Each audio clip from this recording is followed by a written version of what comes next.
Thank you everyone for coming. We're now going to hear about binary reverse engineering and batch binary diffing from our speakers Robin David and Riccardo Mori.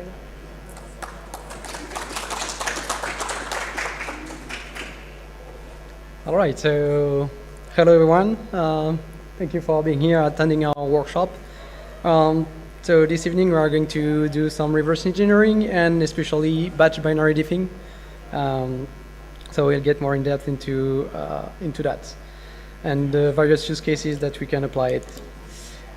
So it's really hands-on workshop. So please download the VM if you did it before. We shared the link on the talk outline right here. You can download the VM, make sure it works. And if you have troubles getting it running, we can also help you with that. The credentials for that are Vagrant, easy. All the binaries that we will be using in this workshop will be located on the VM, and so you can also do the same things that we will be also showing. Okay. So very quickly, so I'm Robin David, I'm with Riccardo Mori, and so we are working at CrossLab with the automated analysis team. We implement a lot of tooling for reverse engineering, firmware analysis, fuzzing, and so on. There is few of them that we develop, like QBDI for dynamic instrumentations of binary. It's being used mostly on mobile devices like Android. We're also developing a symbolic execution engine, Triton, on which there is Triton DSC at the top, fuzzing, and also some sorts of tooling for diffing, and this is what we're going to use today. So we're mostly going to focus on Pyra, which we released like a few weeks ago for doing the mapping and cartography of some firmwares, arbitrary ones. And then we are also going to use Python bin export, Python bin diff, and Quokka, which are toolkits to basically extract the disassembled representation of the program into a file and then being able to manipulate it. And Python bin diff we will show it later on, is just a wrapper at the top of bin diff that allows you to automate the bin diff process, which is useful. All right, so what's the goal of that workshop? What we'll try to give you as an insight is that when we do reverse engineering, it's often a matter of how efficient you will be at doing like repetitive tasks. And so if you have the right tools, you can get more speed and more efficient in doing so. And if we push that lever at the edge, we will show how we can take like two firmware of arbitrary embedded devices, for instance, and being able to compare every programs that are on the two firmwares. And doing so, you can, if you analyzing an update, you will be able to see what are the true differences with and what has been modified into the program, into the firmware. I will be very quick on reverse engineering, so I hope you have some basis on that. Unfortunately, we only have 2 hours, so we'll have to get very quick on that. What is reverse engineering? In very quick, it's just breaking down the system into its core components, its core features. It can be applied on hardware, it could be applied on software, it could be applied on different fields.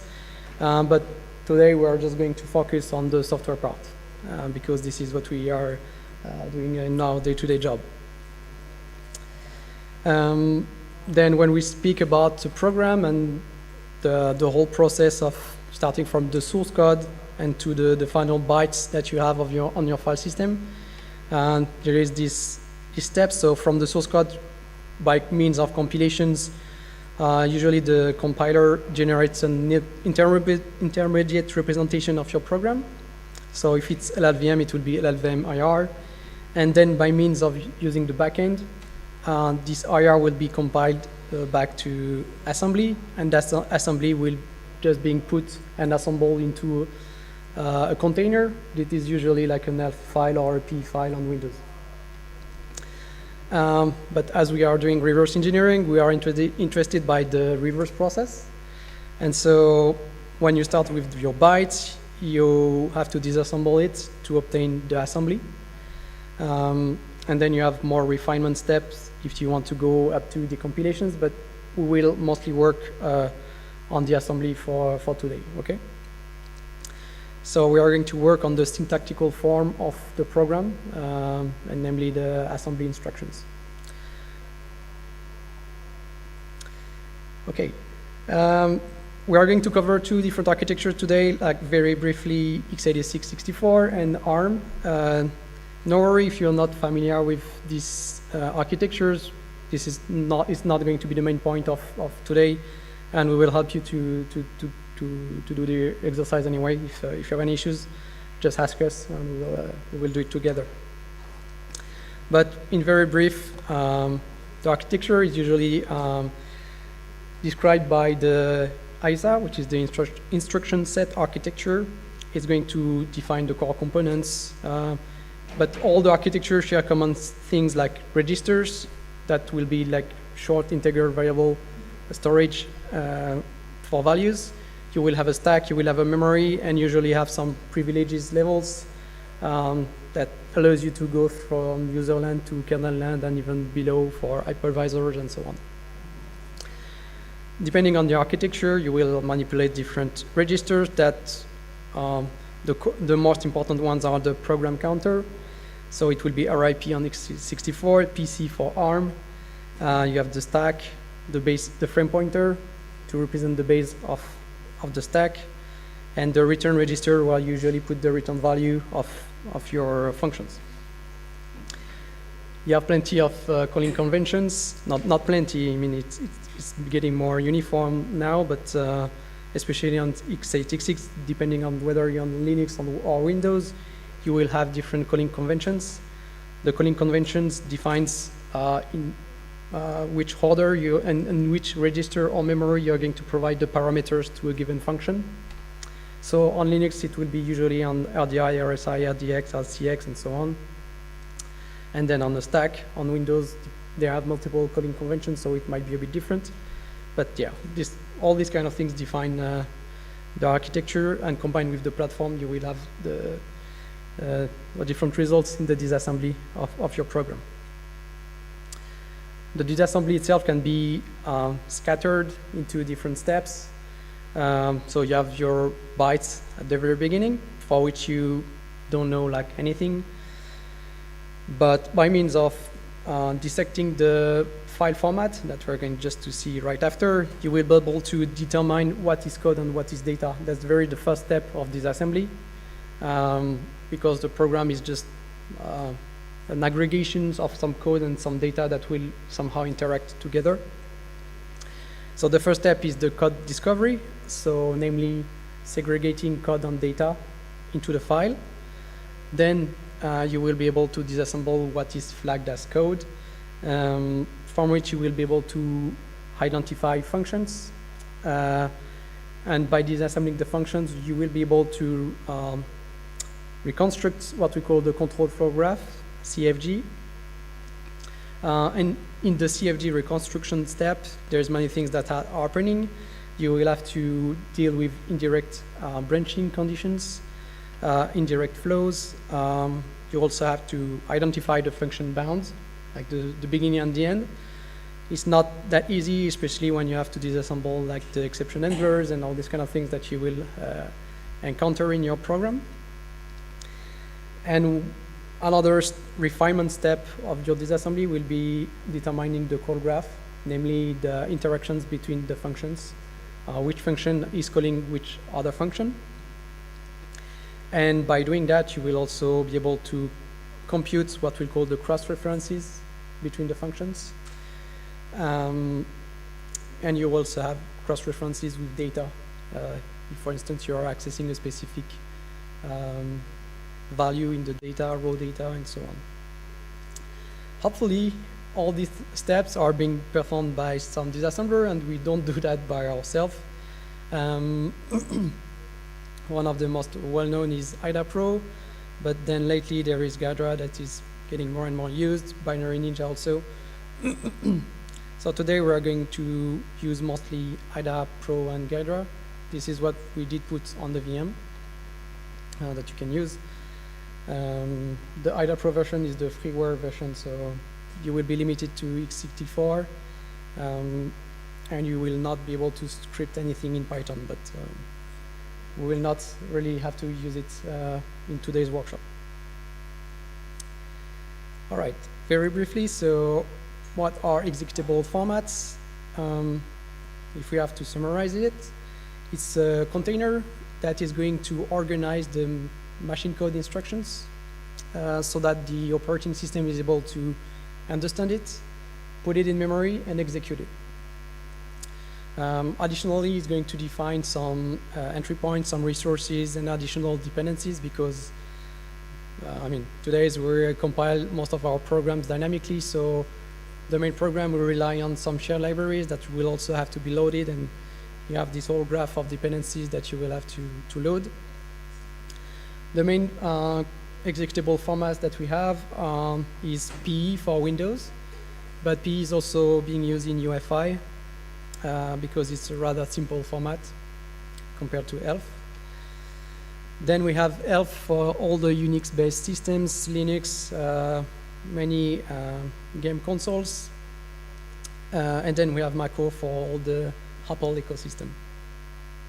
So yes, executable format is really the first thing that you have to dig into when you want to analyze a program, because this is the first thing that you have under hand.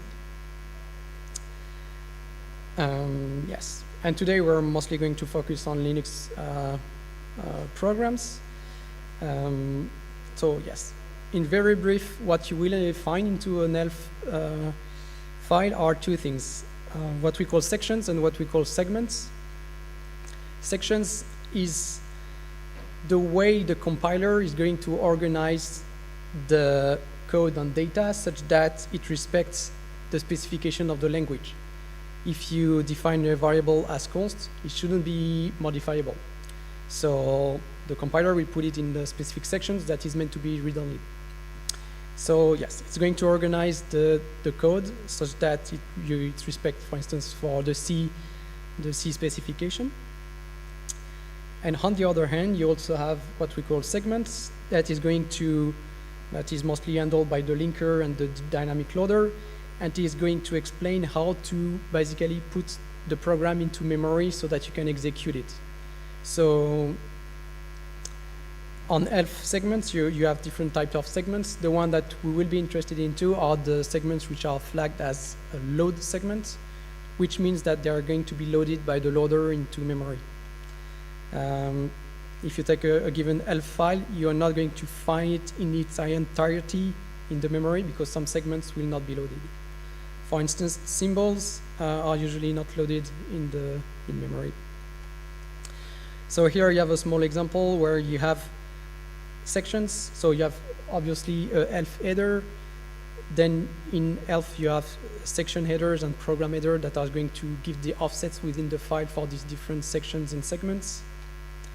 And basically what is going to be done by the linker and the compiler is to put the different sections into one segment, depending on the permissions that they want to have, like read only, read write, and read execute. Nowadays, there's no anymore any segments that are read, write, and execute because this is not something that we want. Okay. So I'm very brief on all these aspects because we are going to manipulate them, but it's just to refresh a bit on this. For this small workshop, we are going to talk a bit of x64 ARM. So I hope you have some basic, very broad knowledge of it. We are going to manipulate ELF files. And then we are going to use a bit of IDA or Ghidra depending on your preferences. And the thing is today our workshop is about automating things. So we will have to write lots of scripts. And we are going to do all that using Python because in our in the security community is one of the mostly used language.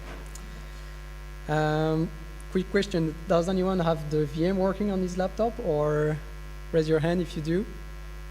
Okay, perfect. If not, you can do it.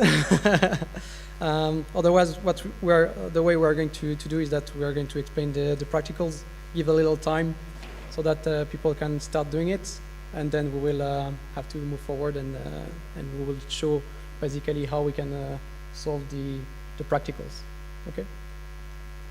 We have plenty of them, so 2 hours will be kind of short at some point. All right. Long story short, we are first going to manipulate ELF programs. And for doing so, we are going to use Leaf, which is a library that allows you to parse any kind of executable format. Does anyone know or have already used Leaf by any chance? Nope? Yes? Okay, good. So nobody wants to write something to parse executable files, so it's better to have a library that can do it for you. If you have a laptop on the hands, you can pip install Leaf. It's just, yeah, pip install Leaf. It will work. And the idea here is just to parse a file and look at the attributes that you can have and manipulate. I'll just show very briefly. So here I already have installed it. You just import Leaf, and you can parse any file. Here I'm going to parse binls. Okay, it's parsed. I have a ELF object, and from that ELF object I can access many fields. I can access the header that will contain many objects. So you can basically, that's the first step of the automation process. You are going to parse the executable format to be able to extract things, because yeah, sometimes you have bad surprises, especially with malware, with some specific sections that get loaded before the entry point, and etc.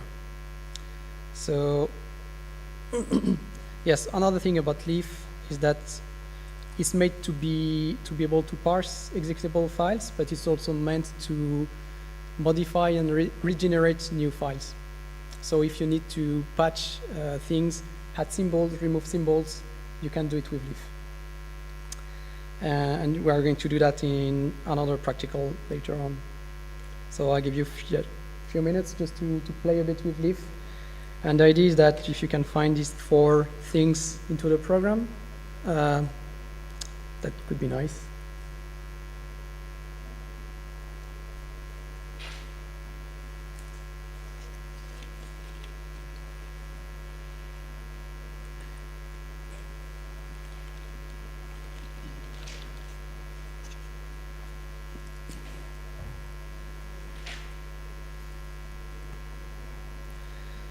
If you want to install it, it's as simple as pip install Leaf. It should work.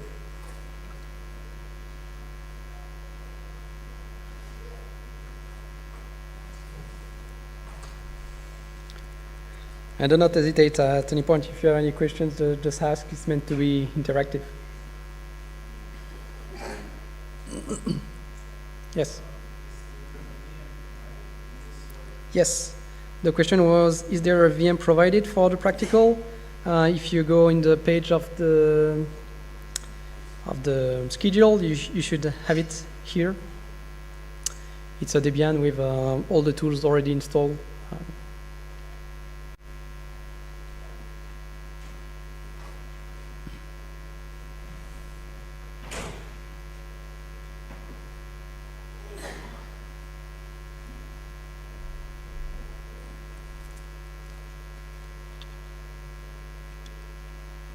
I need that one. You can just take any program that you have on the VM that will work.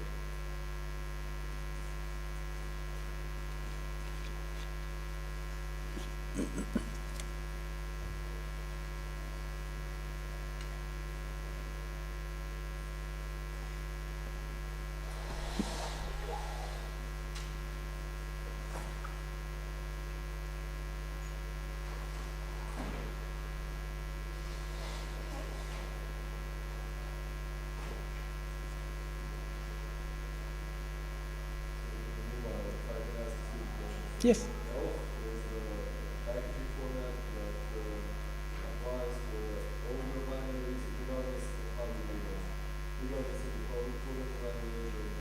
Yes. Yes. Yes, it will be, it's dependent of the OS, and Linux use ELF as the executable format. Then whether you're going to compile it statically or dynamically, some fields will change into the ELF binary, but it will always be an ELF file. Only ELF, because it's really deeply intertwined with how the operating system works at its core, so you cannot use PE on Linux. Yes? You mentioned analyzing code that is loaded after the big run. Does that take into consideration stackers like UTX or? Yes, here because you have the, okay, it depends on the packer and all that, but because you have all the sections available, you can, if I probably can do that for section in all the section. I don't know if I have the name, probably. Here I have access to an object that represents the section. So, I mean, I was mentioning like the init array, pre-init array, and all these kind of things. You have, yes, you can manipulate them as objects in Python, regardless of what you want to do. I can try to.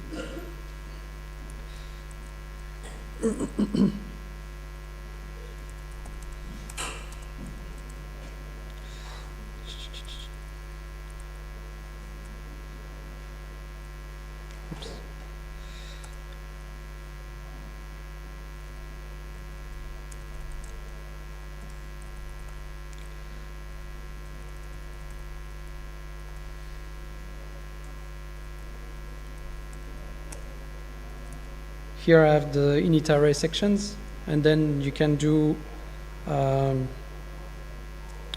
have all the information like the offset within the ELF file, the virtual address where it's meant to be loaded as mentioned by the ELF file, and in Leaf you also have like a read,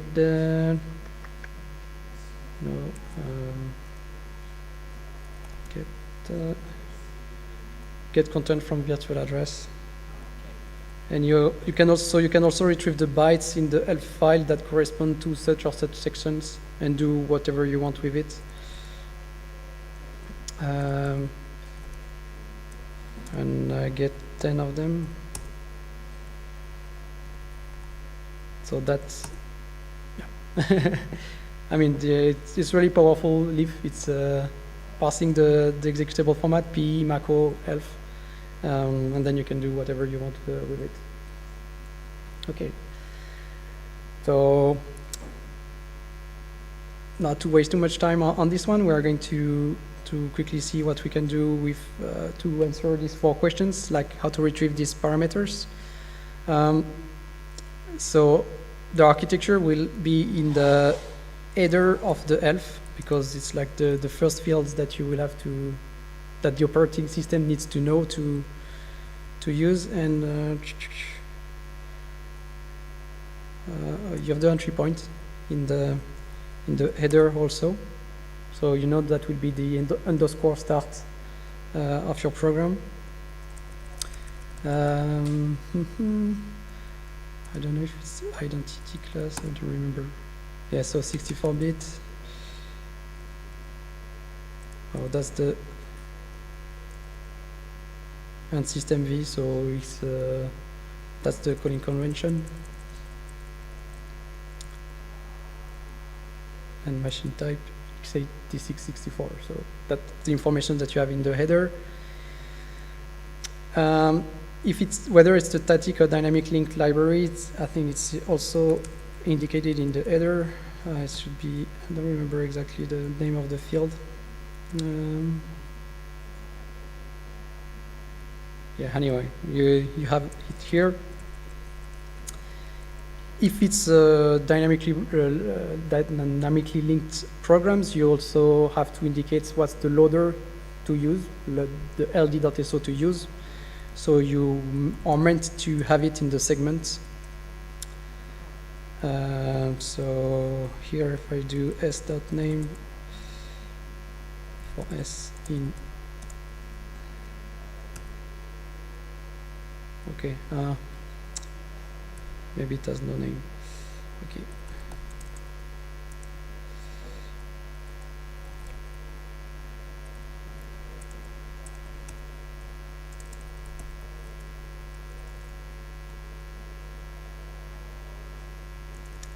Yes, type can do it.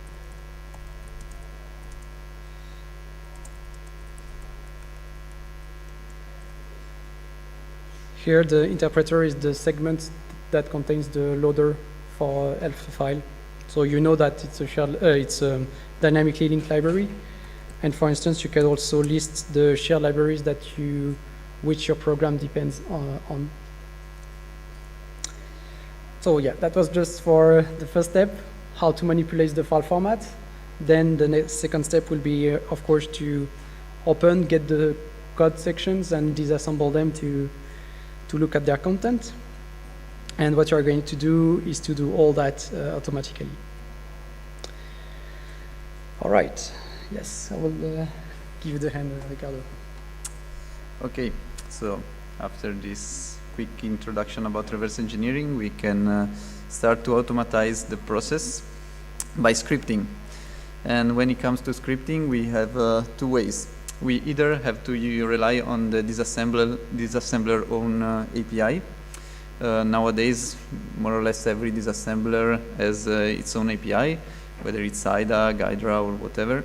And the API are usually very powerful because they let you modify and interact with the binary and the analysis in a lot of ways. But the problem is that it's not really portable. So if you script it, you create a script that depends on IDA API, of course, it won't be compatible with Ghidra, for example. So to resolve this problem, the idea is to export the analysis performed by the disassembler into a file with a common file type, and then work on that exported analysis. Of course, IDA and Ghidra and every disassembler has its own, let's say, proprietary file format. For example, in IDA, when you save the analysis, you save it in a .i64 file format. But of course, it's very hard to interact with that because it's proprietary for IDA. It's very hard to recover the file type. So we will rely on what are called binary exporters. In Quarks Lab, we did a study over the binary exporters that are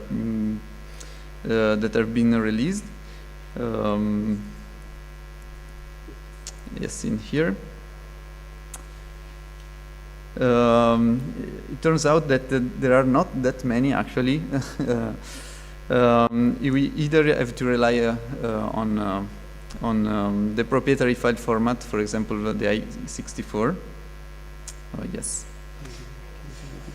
And maybe I can also increase it a little bit, so maybe you can see it better. So we either have to rely on that or on some other tools. The most known one is bin export, that is being used by bindiff, that is a popular tool for binary diffing.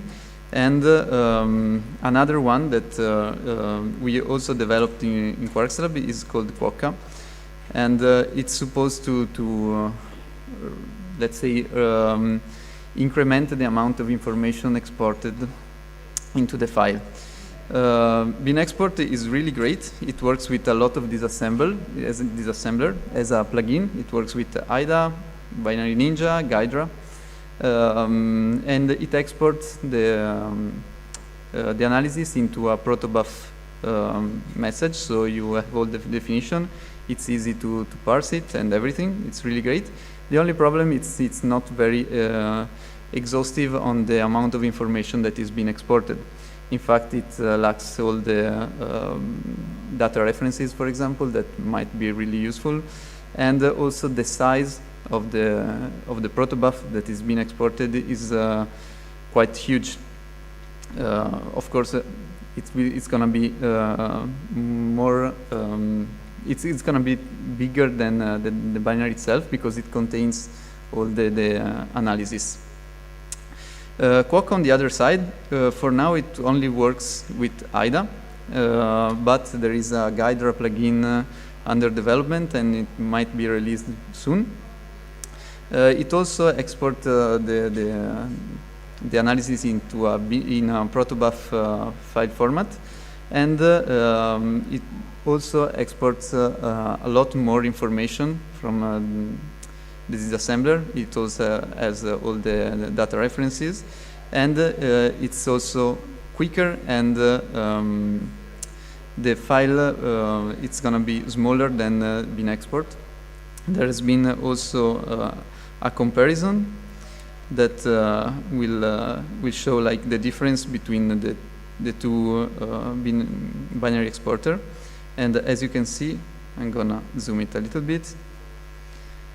The bin export file is usually a little bit bigger than the Quokka one, and also the amount of time needed to export and create the file, it's considerably bigger. That is really important for huge binaries that takes a lot of time to compute. And also, one of the ideas was that if you have like 1,000 binaries that you want to analyze, you will have to disassemble them all. And so if you keep the database generated by IDA, you usually at least duplicate the size of your data set. So that takes disk space. And whenever you will have to manipulate it, you will have to reopen the database with IDA. The idea is that you just open the executable once, you export all the disassembled data, cross-references, everything, and you put that in a smaller file that you will later be able to reuse and manipulate. So also it better scale on the number of programs that you might want to analyze. Okay, so bin export and Quokka both comes as plugins for their respective disassembler. You are able to download both of them from the GitHub page. It's already pre-compiled for the for IDA at least, for bin export also for Guidera and Binary Ninja. Quokka also comes with some Python API to manipulate and interact with the exported file. While bin export doesn't comes out of the box with these bindings, so we created a library to interact with the bin export files, so you don't have to parse every time the protobuf structure and everything. You can install both of them through pip. It's Quokka project and Python bin export. And when it comes to generate the bin export or Quokka files, you have three ways. Either the manual way through the UI of your disassembler. You just have to install the plugin and launch it, and then you will be able to export it. Or you can, if you have the headless mode, unfortunately in the VirtualBox image that we provided, you have the IDA-free version that doesn't support headless mode. So the other two ways are not possible with the IDA-free. But if your disassembler support the headless mode, you will either be able to generate the exported files through a shell command or from the Python API. Once you generated the exported files, you can interact with it. You have an abstract view over the binary that represents the the analysis of the program. You have the program that is represents the binary itself. Then you have functions, basic blocks, instructions, operands, and on bin export there is also the expressions. While on Quokka it's the operand it's the smallest unit of a program. Here is a quick cheat sheet of Quokka that will be useful for the next practical. You can access a lot of data from Quokka. You have data references. You have you can access the capstone object and also the P-code object for a particular instruction. And you have the cross references that are all the instructions calling a particular address. And yes, that's basically here in you also can find the documentation online on the GitHub page for Quokka that is more exhaustive. And so we can go to the first practical. In the virtual machine, you should find under the folder named 01 and string deciphering, you should find a binary that is a well-known malware. In this malware, the strings are encrypted and are decrypted at runtime. So what is your objective? It's reverse the actually it should be reverse the malware, understand what is the encryption function and the encryption algorithm, and reverse it, understand it, and then export the binary with Quokka, and then with the Python API you should be able to statically decrypt all the strings in the binary.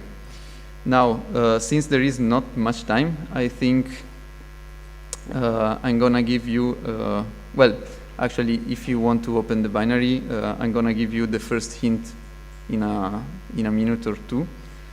But yes, if you want to start, oops, that was the hint. Actually, right now you can open the binary and search for the encrypted strings and the ciphering function, and see if you are able to decrypt it. Understand the decryption algorithm at least. Is there any way we can do it on screen so we can Yes, actually, yes, I'm gonna do it, but in a few minutes. Just let the other ones try it. And as always, if you have problems, like if your virtual machine doesn't work, we have like backups with binaries and everything, so don't hesitate to ask if you have problems.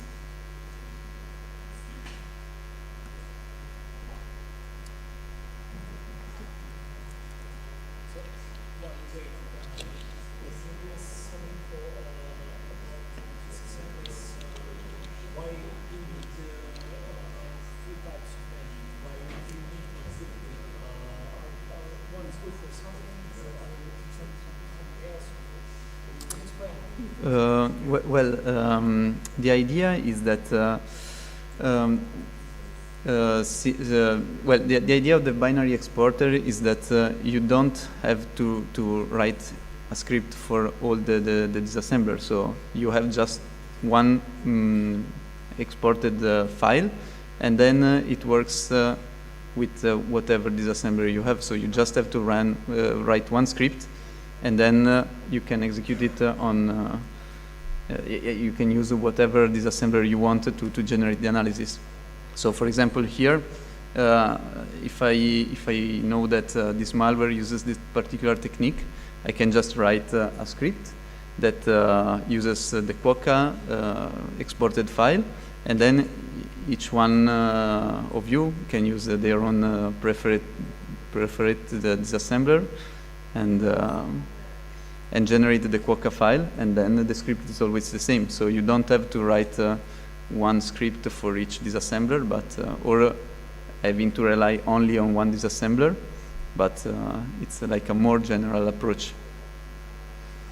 Basically, with the whatever exporter you use, even if it's been export or Coca, you just don't care what's the disassembler that has been used. You know that the format will be like fixed, and then you can build your script at the top of that.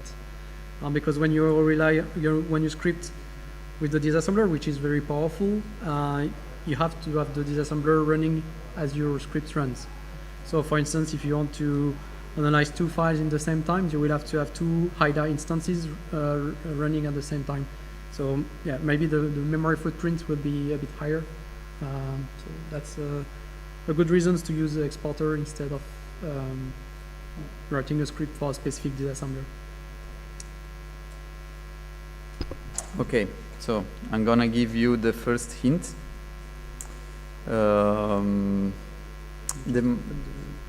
Yes, it's true. Where is this one? Okay. Okay.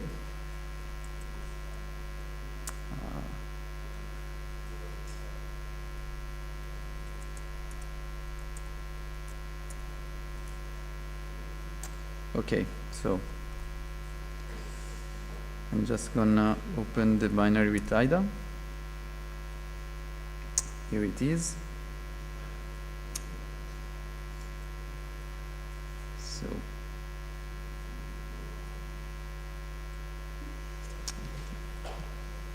let's see the data. Well, I can just okay. I thought I was just going directly to the function. Yes, okay, so these are the actual strings that are encrypted. Here you can find them. If you look at the cross references, here, I hope you are able to see it. Maybe I can just zoom it a little bit. I'm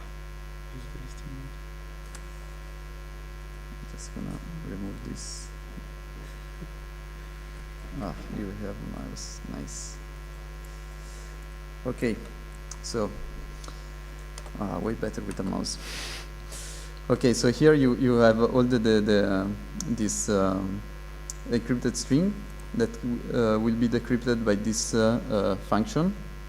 And here, since we are using the Lumina symbols, there's also already a name for it, but you won't be able to get it.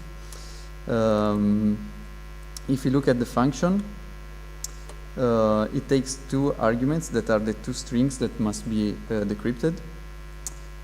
We can also look at the we can also look at the compiler mode that helps understanding a little bit how the algorithm works. There are some initialization and reallocation of the memory that we don't care, and then at some point the string that is in this V5 because it has been allocated and then it has been moved, it's been XORed byte by byte with this 0x37 byte. So it's a simple XOR over the string, over the whole string with the byte 0x37, and that is been executed 2 times for the 2 strings. So this is the encryption algorithm, the decryption and encryption algorithm. Now the idea is to decrypt all the strings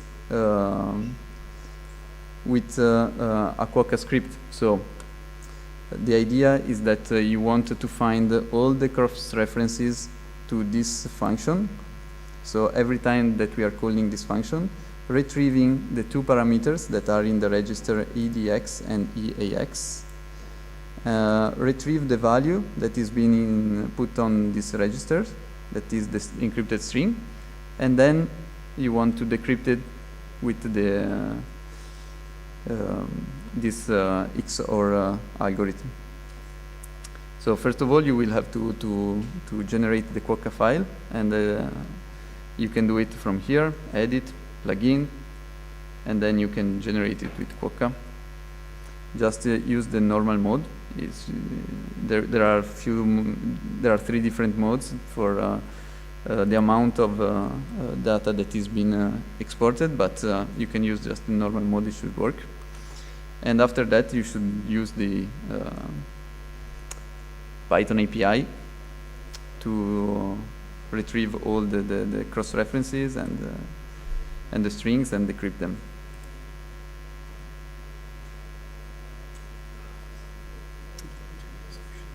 What? No, it's okay. Yes. I'm gonna code it.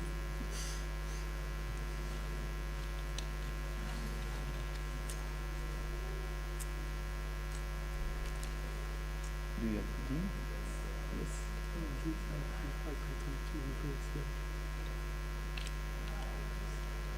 It's only easier with the script. Yeah, but I can comment each line step by step because it's gonna be a little bit.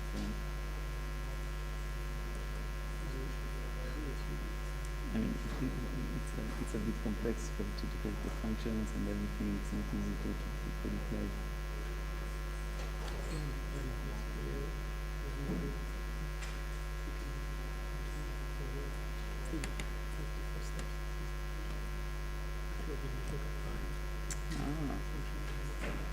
Yes, okay.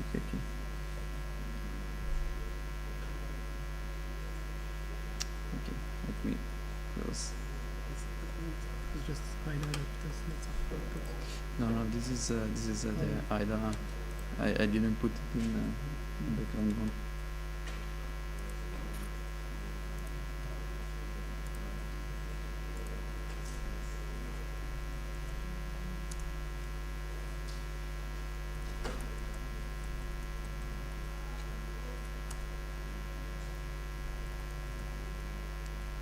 So I'm gonna start showing you a little bit of the solution, how to interact with Quokka exported file. Meanwhile, if you want to still try to code the solution, you're welcome to do that. Afterwards, we are going to show the final solution. So first of all, we want to load the Quokka files that I already exported.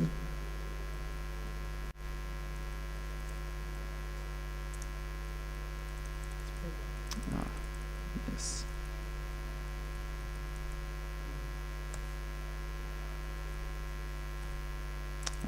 Actually.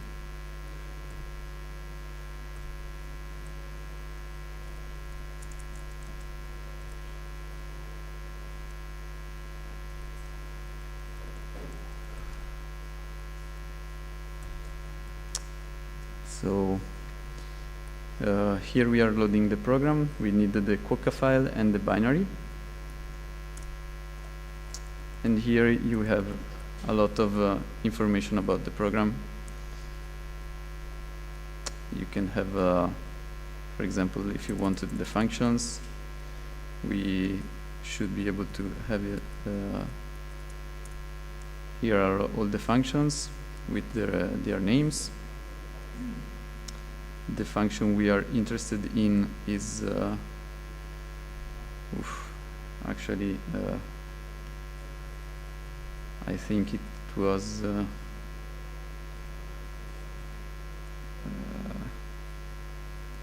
just let me see. I can reopen the How do you open another terminal?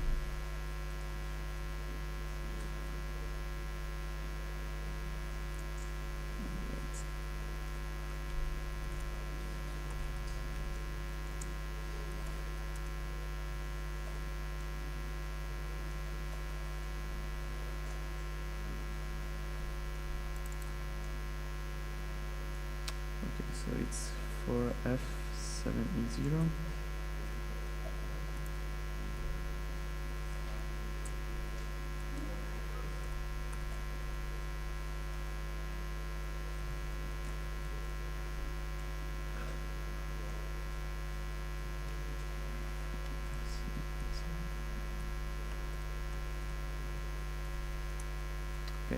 here we have our function. We actually want all the cross references from this first instruction, because if we look at the cross references to the function itself, we are operating at function level in the hierarchy. So we have all the other functions that are calling this one, but we want to know the exact instructions that is calling the function. So we have to access the first instruction.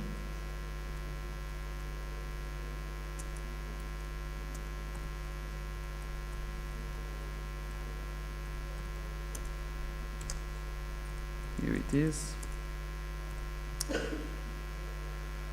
And at this point, we want all the cross references to these instructions. And here we are. Each one of these elements is a tuple that tells which function, which basic block, and which instruction within the basic block is the one responsible for calling this function.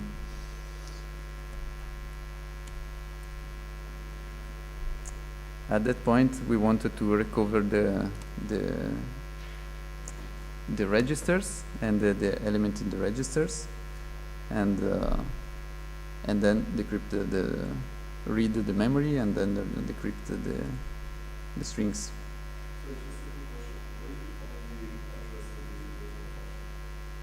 I showed it before. Like if you look at the data. You will see here there are a lot of encrypted strings. If you look at where the strings are being used, you will see that they are all being used in this huge function, in this huge basic block, and they are all passed as parameter to this function. And when you reverse this function, you realize that this is actually the function that decrypts them. And so if you look at if you look at here, this is the address.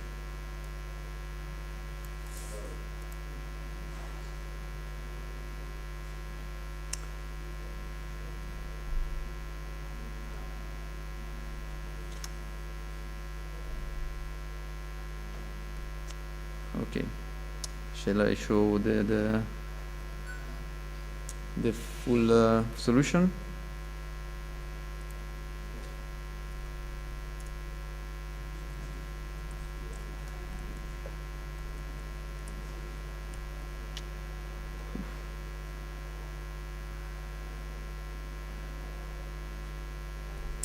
Okay, so, yes. As we've seen, we load the program, then we load the function. We get the first instruction of the function. We get all the cross-reference to that instruction. After that, we have to read the register EAX and EDX. For this, I created another function, a helper function, that takes a register, a list of instruction, and the starting index within that list of instructions. By using the Quokka utis find register access function, we can get the instructions that is modifying, in this case writing, into that particular register. In this case, we are interested in instructions that are writing to that register.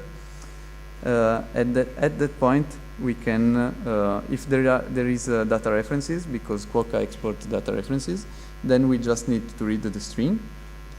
Otherwise, it means that it was, for example, like a load effective memory, like moved from another register. So we don't have a real address. It's not loading anything from memory. So we have to recursively call this function within the previous register. So we access the capstone object of the instruction. We look at the registers that have been accessed in read mode, and then we reiterate the same algorithm again with the new register. for reading the string, once we have the address, it's pretty straightforward. We just need to call program read bytes. And since we wanted to read, we don't know the length of the string, we just want to read byte by byte until we find a null byte.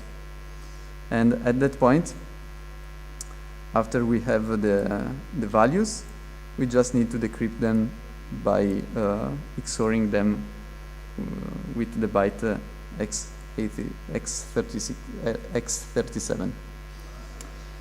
And the result of this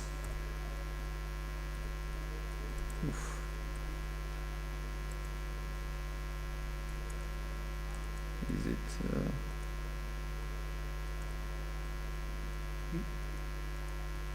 oh, okay, it's in M. Okay, if we were to show it, here it is. Like each, we have all the encrypted string and the decrypted string. So that's just something to showcase the power of working with exported with exported files. All of this uses the same API of Quokka. It doesn't use any other disassembler specific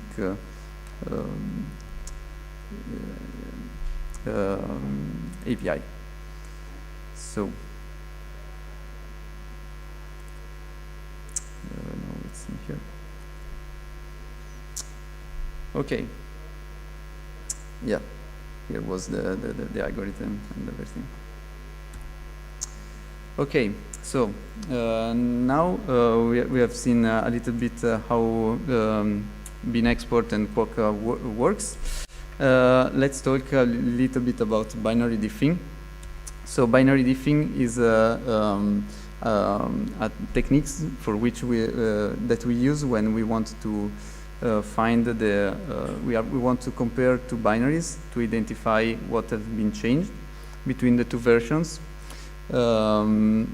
Usually we want to find a mapping between the function in the two binaries to understand which function is being mapped to which one on the other version and what has been changed in each function at the basic block level or at instruction level. It's usually been used for a variety of reasons. When we have when a patch has been released and we want to identify what has been changed, to identify, for example, a vulnerability that has been patched, or if we want, for example, to reuse some symbols that were present in a previous version of the binary, but they are not being present in the new version. So we wanted to port all the symbols from one version to the other. There have been plenty of academical research on binary diffing, but the actual tools that are used in real life are quite, there are not that many. There is BinDiff that is like the industry standard for binary diffing. It's quite an old tool. It relies on bin export that we've seen before. But it's really powerful and quite fast. There's a diaphragm that works relatively well. It's a bit different, it's new. There's active development on it, but it's really integrated with IDA. It works only with that. Soon you will find in the last column that there is also QBinDiff, that is the tools that we are going to release by the end of the month. That is a new approach on binary diffing. And it should work with either bin export or Quokka as a backend for loading the analysis of the binaries. So it should be well integrated with, well compatible with IDA, Gydra, Binary Ninja, or whatever disassembler. Okay, so let's go on the other practical. In this case, you will find on in the virtual machine on the other folder, you will find two different versions of the binary. The idea is to export them with bin export, all of the two binaries with bin export, then load the two bin export files with bin diff, and then identify what has been changed between the two versions of the binaries. You will find bin diff in the VM. It's already installed. You can search for it, or you can launch it with bin diff --UI.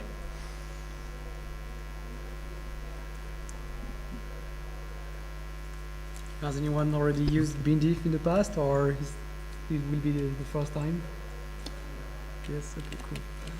The idea in this practical is that you're going to analyze the CVE, so a program and the patch version of the program to fix a CVE. So the idea by diffing is to know what has been patched, basically. So it's commonly used for diffing for patch analysis.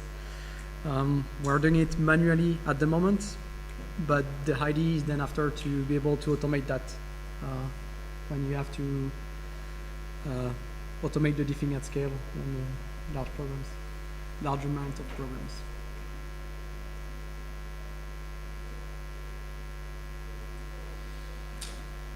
Do you have any questions so far on? Nope.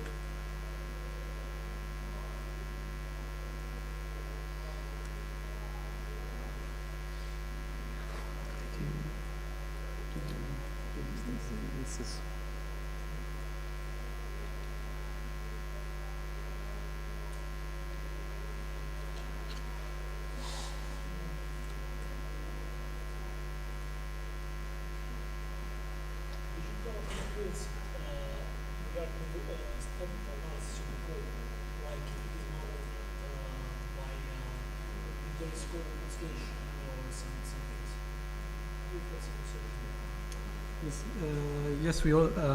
So the tooling that we are raising here is independent of whether it's malware or not. It's really like the standard tools. But we will, as part of the work in the team, we also work on some algorithms to do the obfuscation. Yes.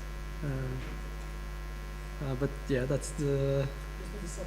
Yes, that's not the subject. But if we go back to the first slides, for instance, where we talk about the different tools. Triton DSC is a symbolic execution engine that we can use to do the obfuscation because it's using the semantic and symbolic execution. And Q synthesis at the very bottom is something that we developed a few years ago to break some mixed Boolean arithmetic obfuscations by synthesis, where the idea was basically to observe the behavior of some instructions and to infer what they were doing.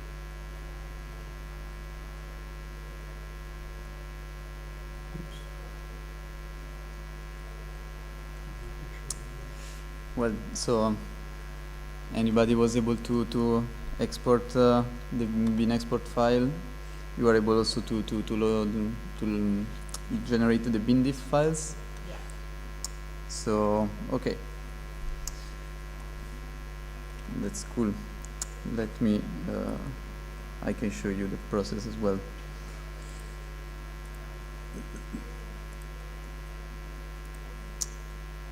So.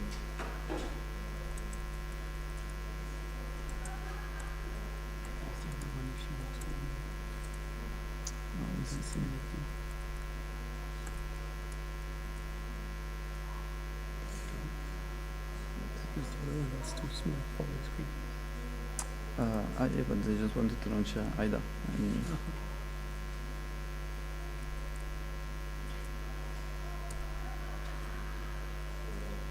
okay, so I opened one of the binary with IDA. I need to export it with bin export. So plugins, bin export. You export it. in this case already previously exported, so it's there. And it's pretty easy. You can do the same with the other one. After you have both of them, you can launch bindiff, and you can create a new diff. You selected the two binary exported files that we previously generated. Here it is. Here it is. The destination, and then okay, it already exists. Let's say 2, and then you can generate the diffing file, and after that you can open it, and here you will see all the functions that have been matched from the primary program to the secondary one, and we can sort by similarity, and we will see that there is one that has a 0.99 similarity instead of 1, so that means that suggests that something changed. If we open by double clicking on it, you will see a visualization of the to compare the two programs, the two functions, and here you will see that something changed.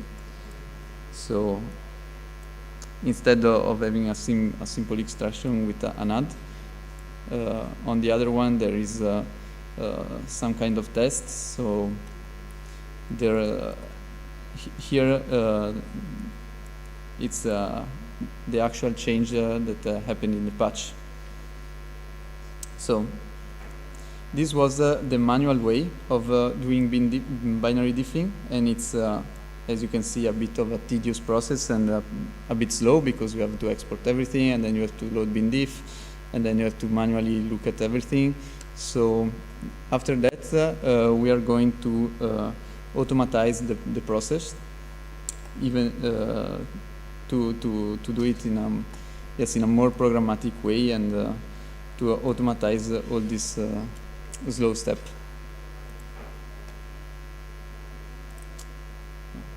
It's this one.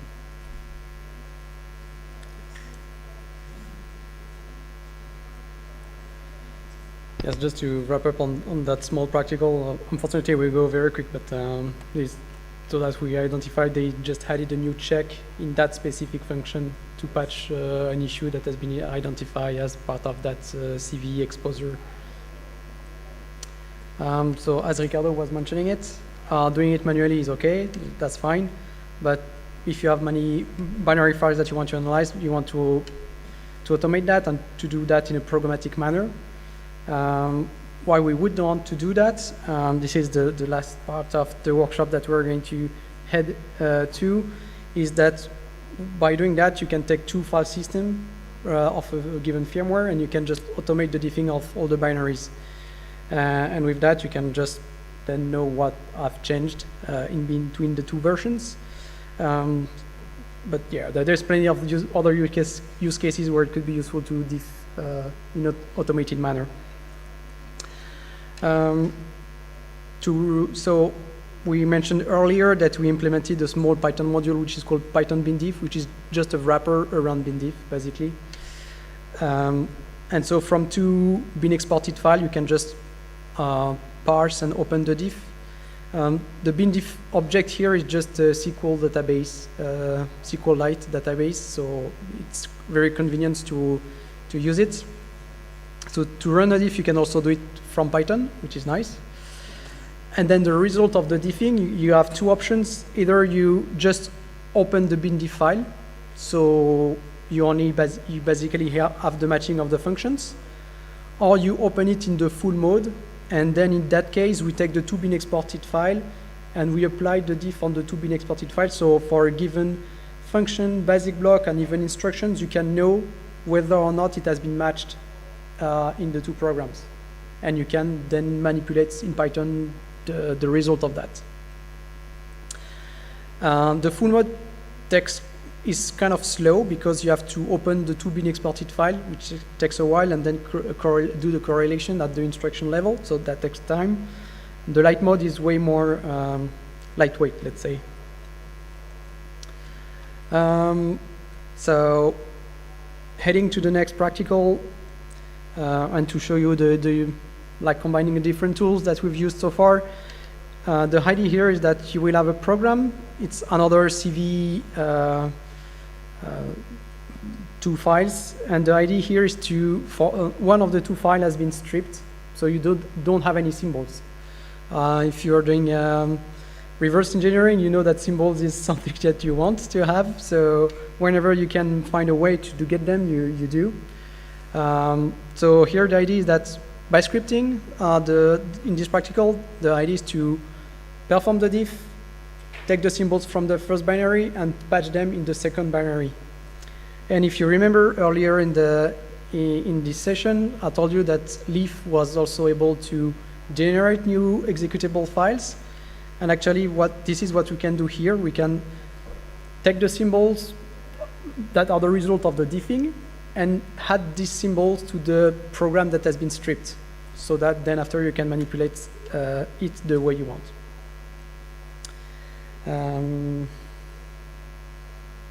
Yes. As time is running out, maybe I'm going to show the solution.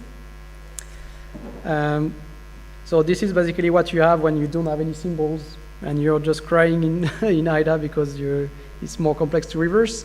And after porting the symbols, this is what you can obtain. And here the logic is very simple. You take bindiff, you call from binary files with your 2 shared libraries. The resulting diff is in that file. Then with leaf, you just parse the 2 binary. And then you're going to iterate through all the function that has been matched. And so you're going to take the address the address in the first. And what you're basically going to do is that you're going to take the symbols in the first binary, take the address of the second function in the second binary, and with leaf you're going to call the add static symbol on the second binary to add a new symbol at that address. And at the end you just call binary v2.write.so. So you've been able with your script to use the diff to port the symbols from one binary to the other. So that's an example of what you can do when you put all the pieces together, basically. But yeah, then the last part and the most interesting one, let's say, is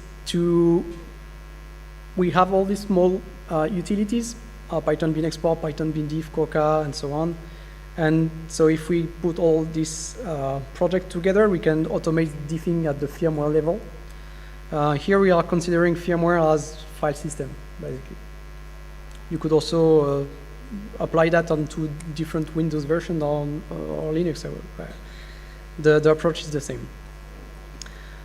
So the use case here is that you want to analyze the firmware update and you want to know what happened inside. The problematic is that you have to diff the whole file system and you don't want to do it by hand. And so how to do that? You are going to do batch diffing.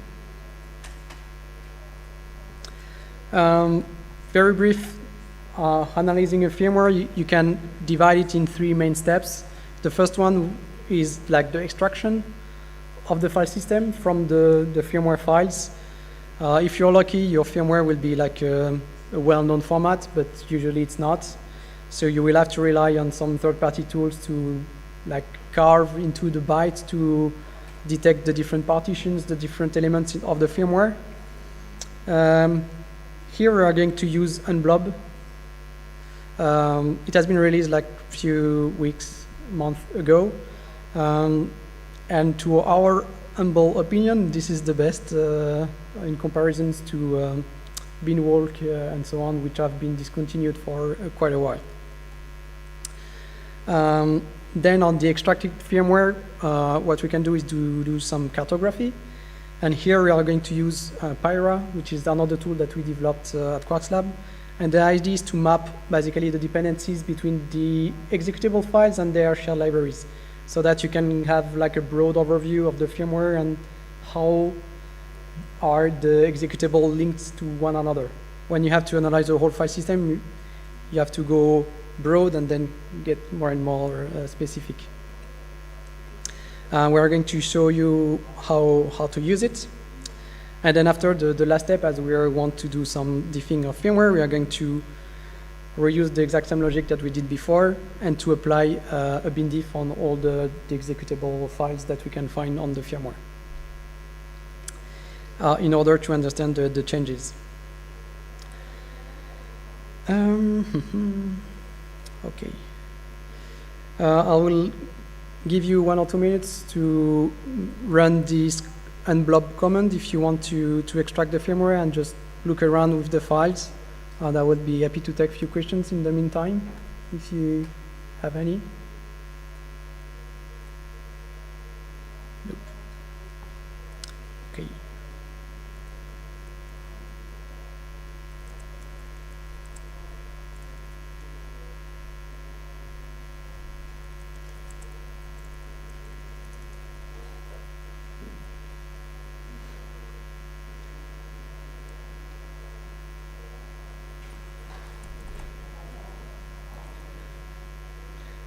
Basically, if you want to run unblob, if you go on their website, the recommended way to do it is to use the Docker file because they keep it updated, and they also have to include various binary utilities.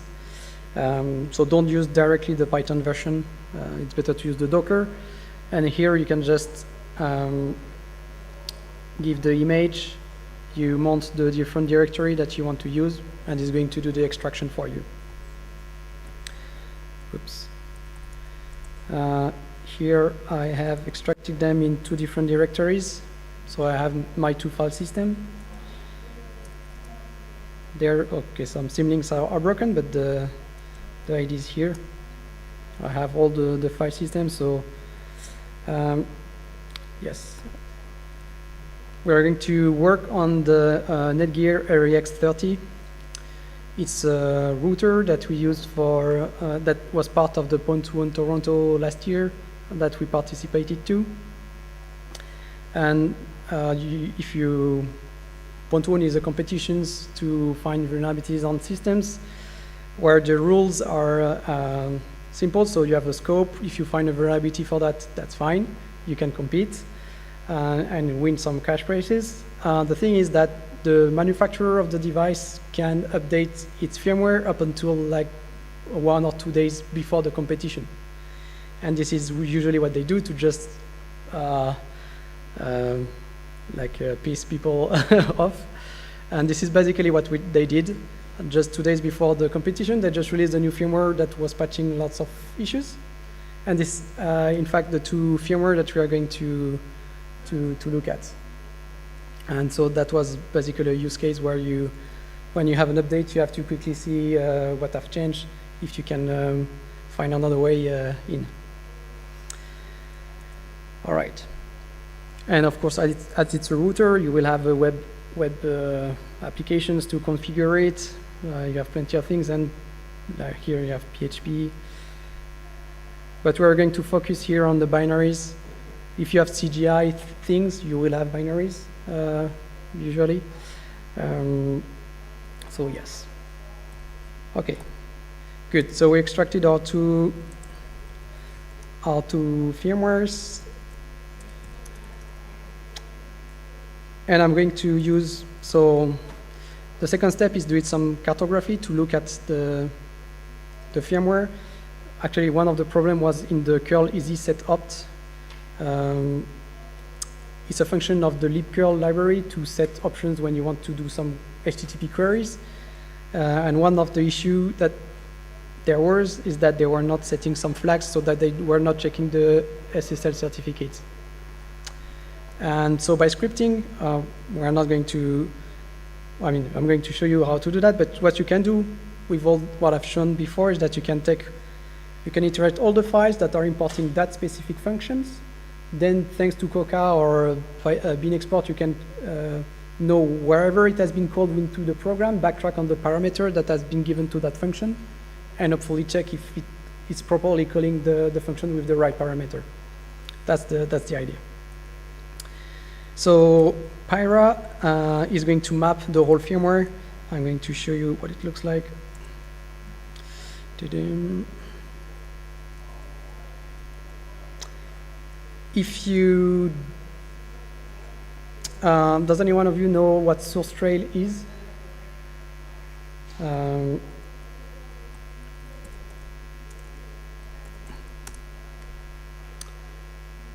It's a software that is originally used to map and scan source code so that you can, when you have to navigate through large code bases of source code, it's like very convenient to travel around with that. They have been using supporting Java, C, C++, and some other languages.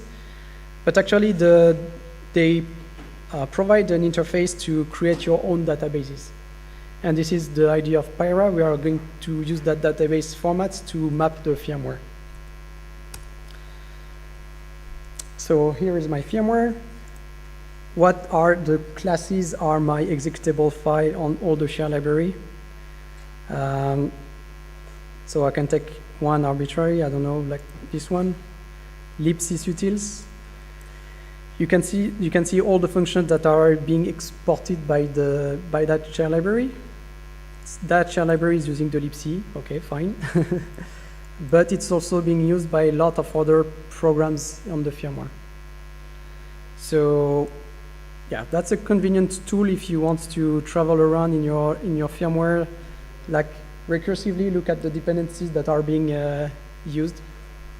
If I take that function specifically, okay, it's not being used. I will have to find one that is being used, but I think it's okay. Sorry.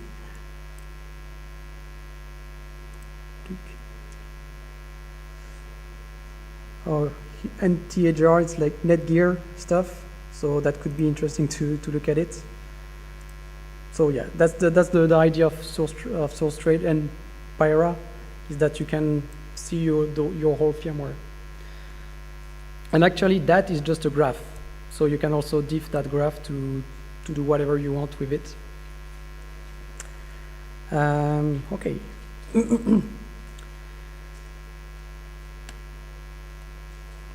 So what we're going to do,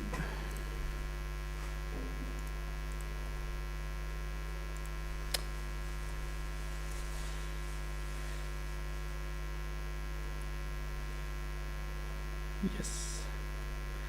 The first thing that we're going to do is to use Pyra to basically do a first level of diffing of the firmware by just comparing what are the new functions that have been imported by a given program or used if some share library have been removed, introduced, by just diffing these two graphs, because Pyra also exports the graph that you've seen into a file. So you can leverage that to know what have changed. And I'm quickly going to show you what it looks like. The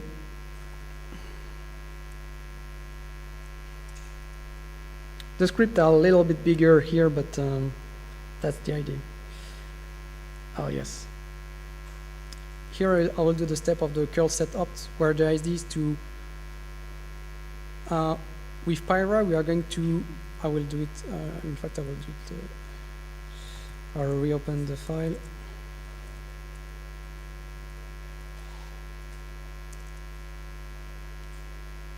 Okay, curl, easy, set up. So this was our targeted function, and is being used, is being imported by different tools on the firmware, like lib firmware check. That obviously is an interesting shared library to look at. Xagents, some CGI functions, because usually in the web view of your router, whatever you're going to do is going to trigger like a script or a binary. And by using the graph of Pyra, you can open all these files with Coca, look at the calls to that functions, and check the parameters that are being provided to that function. So if we look at the scripts, okay, this is the base folder where we have all the bin export files. Here we are going to use bin export because we are going to use bin diff. We have the graph, and what we're going to do here is that we take the symbols that we're interested into. We load the JSON file of Pyra. We are going to find the functions, the binary importing that functions. And for all this binary, we are going to open it with Coca and find all the calls to that function. So finding the symbols is done in the JSON directly. And here we are loading the bin export files, and we are going to find the function, iterate all the instructions that are calling that function, and in that case we are just going to print the address. Okay. So if I run that script with curl easy set out, okay, so here you have throughout the whole firmware all the addresses that are calling that function. So if you apply the same logic that we did before with the string deciphering, you can just backtrack on the right register argument and see what's the value that has been provided. And so here we exported all the files beforehand because it takes a while, but that's the idea. Once you have exported everything, you can just open the files and look straight into the disassembly to get what you want to get. And in that case, it's to find the binary that is misusing that function. All right, so that was the part 4b. And then if we go one step further, we are going to do the diffing of the whole firmware. So as we've seen before, you just call bin diff with the bin export of all your files. And so we will be able to analyze it. And here you can analyze, you can do the diffing at 2 levels, either just using the Pyra result, so the JSON files, or doing like the real bin diff result. And I'm going to show you the Pyra version first.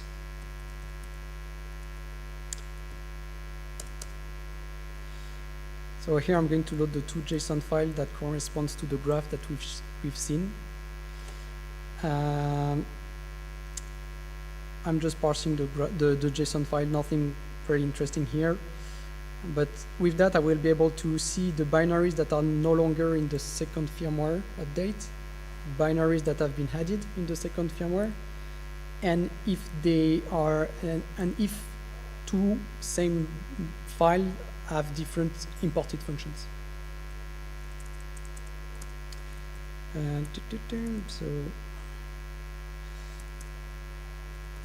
I'm going to give the JSON of the first one, JSON of the second one.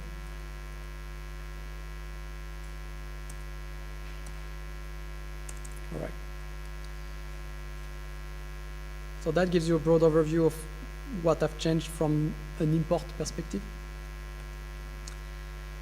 Okay, binary no longer is in the second one. That binary, that share library, because it has been updated, that object.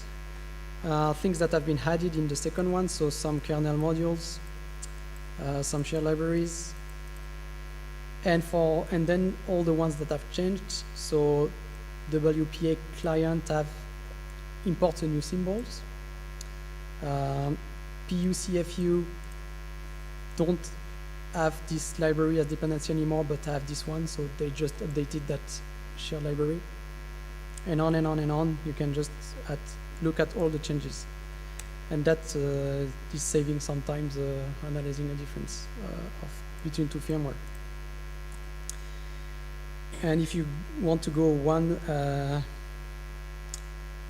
one step deeper, here we just have the diff on the imported functions level, but if we do the real bin diff, we have all the function and basic block that have changed.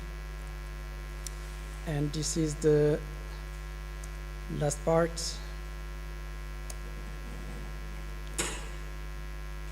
So it will take a little while because here I'm going to load all the diffs but then I will obtain the diffing result at function and deeper level.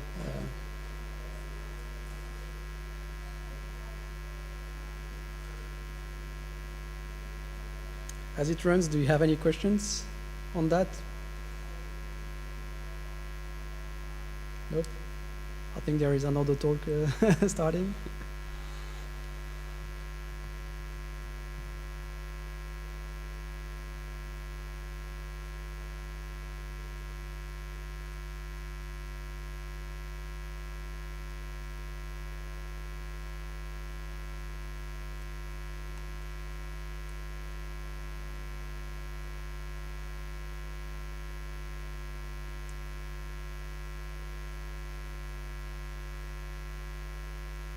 Here, generating the bin diff takes a little bit of a time, but actually it's way faster than having to reanalyze all the binaries with IDA. So because we already exported all the bin export files, so that's really a convenient way of working with the bin export files.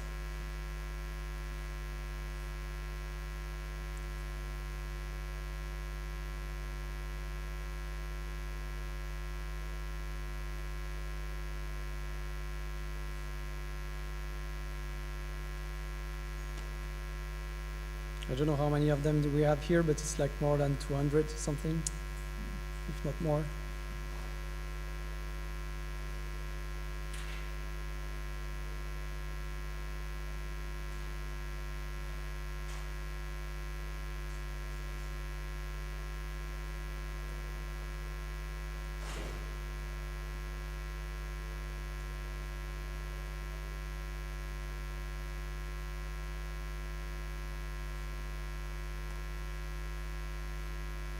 It takes time, but it's definitely saving time if we were to do it manually.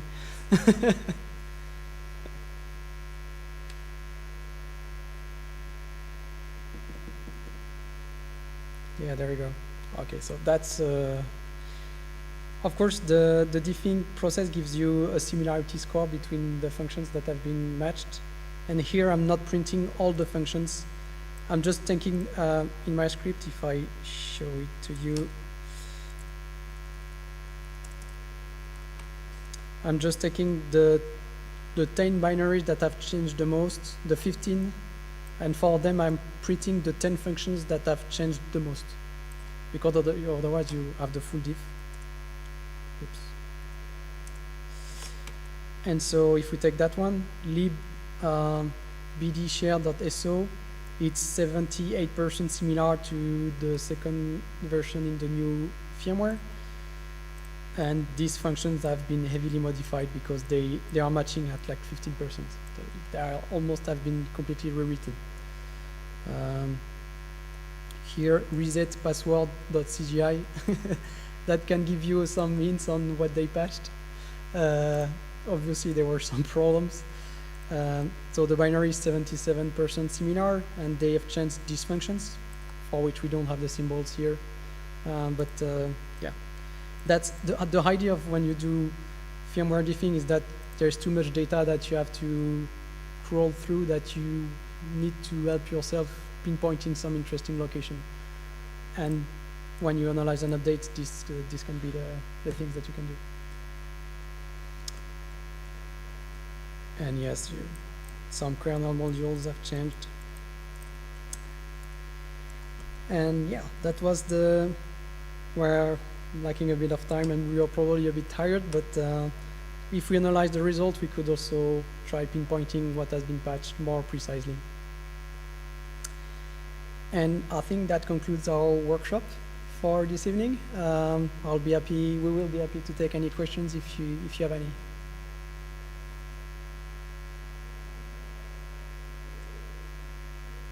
And if not, I think there is a karaoke after, is it?